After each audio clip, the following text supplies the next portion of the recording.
verdad que hombre, el tiempo se va rapidísimo. Aquí platicando con todos ustedes sobre el dibujo, me acompaña Yulia Mateva, me acompaña Enrique Ortega y estamos pues haciendo un poquito de remembranza histórica en estas partes del arte mundial, ¿no? Cuando decíamos en el Renacimiento, en la Edad Media, cómo era el dibujo, ¿no? Cómo se tomaba. Me gustó mucho lo que comentaba Enrique, que dibujo acompaña no es solo desarrollo de una técnica, es representación de un pensamiento de la época general. Cada época tiene su propio dibujo, su propio, de manera, como es pensamiento, su propia manera de pensar, aportaciones filosóficos, desarrollo de capitalismo medieval. Por ejemplo, hablamos de que en época medieval la perspectiva no era la perspectiva que conocemos ahorita, que es perspectiva renacentista con punto de fuga o varios puntos de fuga, es perspectiva abierta, que era símbolos que estaban presentados en mosaicos de Ravenna, en los iconos ortodoxos del siglo X, IX, XII, que no son retratos, son personas, santos, figuras existentes en esta época, los emperadores, que son símbolos, y no es dibujo realista ni es dibujo muy figurativo, son ideas plasmadas, ideas sobre el mundo, sobre el espacio, sobre jerarquía de las personas. Igual hablamos de relieves de Egipto, y hasta cuando artista vuelve a ser pensador, filósofo, investigador y una persona estudiosa, entra en las matemáticas en el Renacimiento y empiezan investigaciones de espacio y están aportando mucho cómo es la forma de la Tierra, sistema solar, y eso acompaña siempre, como hablamos, el dibujo al desarrollo de civilización. Y ahí está el dibujo presente, ¿verdad? Sí, ahí está el dibujo y la idea que sustenta esa manera de representar, ¿no? Porque sí, el surgimiento, descubrimiento de la perspectiva no es solamente un logro técnico, ¿no? Es también un logro simbólico. Es una cuestión simbólica en el sentido de que el artista se apropia de la realidad, ¿no? No como el hombre de la Edad Media, el artista de la Edad Media, que tiene otra postura respecto a la realidad. En el Renacimiento, el artista se apropia de esa realidad. Hay otra visión de lo que es la realidad inmediata. Se empieza a hacer uso de instrumentos también, ¿no, Julia? Sí, Para claro.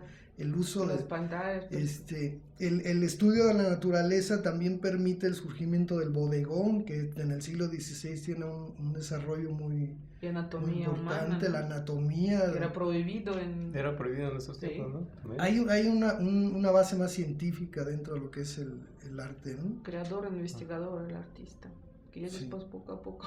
Que incluso recuerdo que también en esos tiempos, antes, oscurantismo, no se firmaban las obras, ¿no?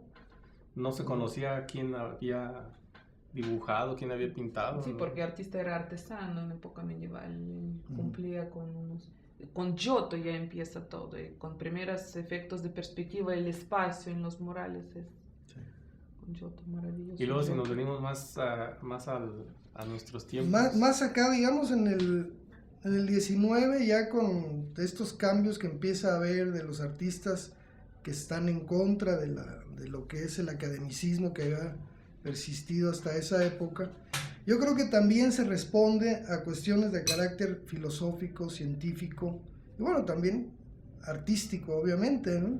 Porque bueno, en ese momento se lanza El origen de las especies de Darwin.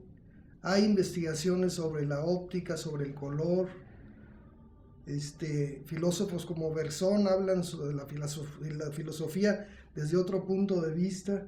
Entonces, todo eso más una situación de sensibilidad y percepción del artista producen cambios. Se sigue dibujando, ¿cómo no? En el impresionismo se sigue dibujando, aunque sea un método de trabajo más de color, pero sí se sigue dibujando y se sigue dibujando pues muy bien, ¿no? Y si venimos pues ya haciendo un recorrido, ya hablábamos sobre Pollock, ¿no, Julia? Que bueno, hay un dibujo en Pollock, hay un dibujo en Franz Klein, hay un dibujo en Hartung, ¿no? Y a primera instancia podemos decir, pues que es nada más avienta en pintura. O nada más está así. Pero ¿hasta dónde? ¿Hasta cuándo terminas la obra? ¿Se va a lucir ¿Dónde atrás la del dejas de fondo? chorrear? No, ¿se va a lucir el fondo o no se va a lucir el fondo? De todas maneras, sí está llegando a una cierta imagen que él tiene en su cabeza, ¿no? Eso es un proceso. Ya después también vuelve el proceso, el dibujo. Puedes dibujar bailando y deja unos manchas, grafismos, entonces sigue siendo el dibujo, una huella sobre una superficie. Y hablando de soportes, en computadora, cuando usas programas también dibujas. Uh-huh. Es una herramienta. La computadora no piensa dónde poner la sombra, tú tienes que decir aquí va a ser sombra. Fíjate, y si no sabes dibujar también, acá afuera, No, puedes manchar, puedes hacer cosas, pero al final de cuentas siempre ves controlando la imagen. En lugar de papel es una pantalla. Entonces dejo la línea aquí o dejo la línea allá. La computadora no te va a decir, te sugiero acá, todavía. O te sugiero allá, ya es como tener cerebro un ser humano. No te va a decir, quiero allá, y para esto quiero, pues, a dónde llego, el proceso o el resultado que es más importante. También puede ser proceso más importante que resultado, y al final el cuadrado se vuelve negro, y lo sigues llenando de puntos, también es una manera de dibujar, es conceptual. Entonces, cambiamos soporte, hay alternativas a los soportes, hay alternativas de herramientas, ¿no? Tenemos computadora, ordenador. Sí, ¿por qué no nada más es el dibujo programa. a lápiz? Sí, No. O sea, Punta, puedes agarrar un clavo, esgrafiar la pared y sigues dibujando, ¿no? Esgrafiar, gráfica, ¿no? Dejar una huella. Entonces esto. Con lienzo, con pintura, con tush, con lápiz, con carboncillo, con mano, ya es una impresión, es una estampa, ¿no? También es gráfica, dejar una huella sobre una superficie, ¿no? Agarrar, incluso llenarte la mano y también manchar, ¿no? Empezar a... O envolverte cuerpo en el lienzo y después desenvolver, ¿no? Entonces sigue siendo dibujo, a pesar que no... Es interesante esto, porque también, bueno, hay que hablar de lo que son las técnicas y los soportes, ¿no? Uh-huh. Que también son importantes. Las técnicas que son de una variedad amplísima. Infinita, sí.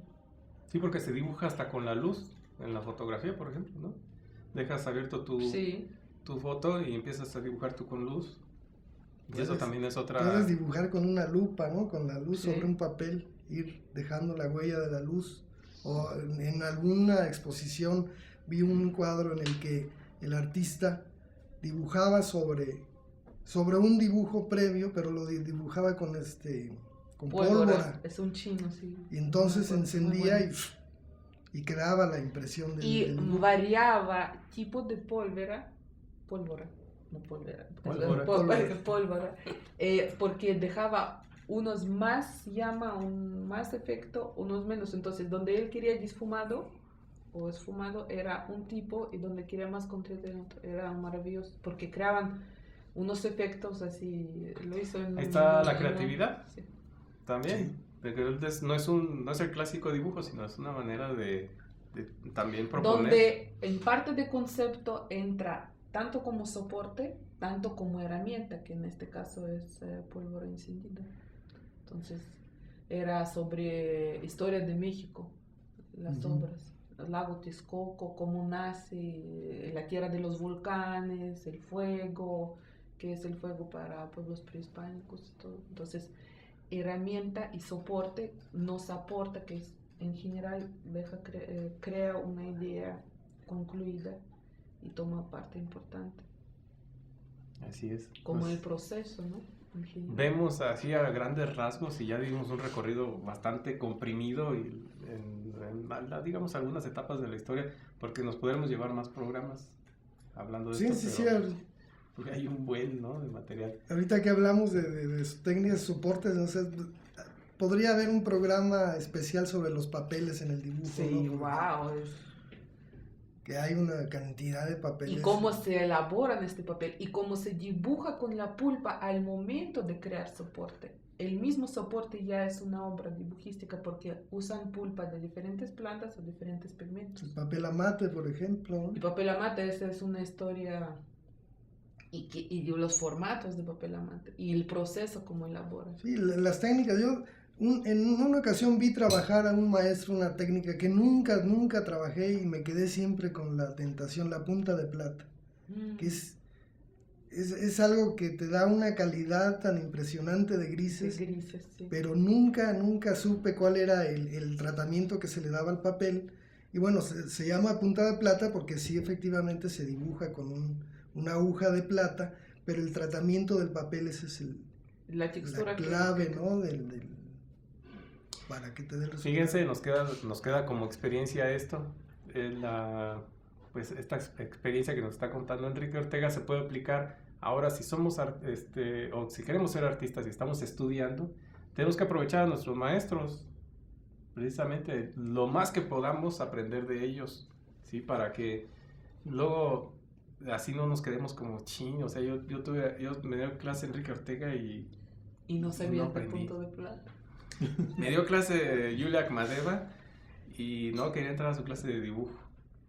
Eso es fatal. No es cierto, no, o sea, tú querías. No es mi caso, lo aclaro, pero digo, a ustedes que tienen la oportunidad como estudiantes, aprovechenlo porque son maestros que realmente pueden aprender mucho de ellos. Y pues yo quiero agradecerles porque ya el tiempo se nos fue. Tenemos que terminar el programa del día de hoy, pero felicidades a Enrique Ortega y Yulia Akhmadeva. Muchas gracias por mi tiempo. Pues nos vemos Dios mediante en otro programa más de Artes Plastas. Hasta luego.